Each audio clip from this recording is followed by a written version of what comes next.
در اینجا یه چند تا سوال پیش میاد که شما این آثاری رو که ارائه کردید آقای قطب، در این آثارتون در واقع شما به دنبال چه چیزی بودید؟ والا سوال سختیه. اول از همینیم که باید ببینیم که هنرمند برای چی اصلا کار هنری انجام میده. ما آدم ها یه ضمیر ناخودآگاه خودمون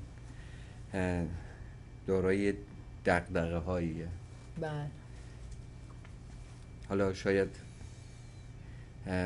خواسته هایی که داشتم، من خودم شخصا خواسته هایی که داشتم تو محیطم پیدا نکردم و جذب کار هنری شدم. شاید اول برام خیلی ضرورت نداشت، ولی بعد از 3-4 سال دیدم نه، تمام روح و جسم و زندگیمون درگیر این کار هنری شد. من البته سال هاست که مشق قدمایی کردیم، اما تو چند سال اخیر درگیر کارهای خیلی جدیدتر شدم. سعی کردم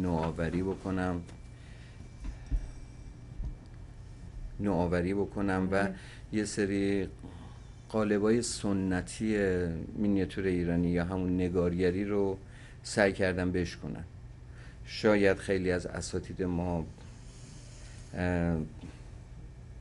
به ما تذکر دادن، گفتن که خیلی از قالبان نباید شکسته بشه، ولی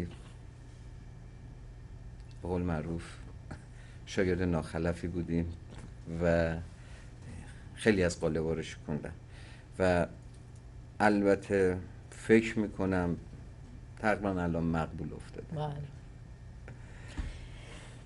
من تو مجموعتون یک آثاری دیدم که یعنی در مجموعه آثارتون یک اثری دیدم به نام صلح. چرا این مسئله براتون مهم بود؟ چه پیغامی داشتید برای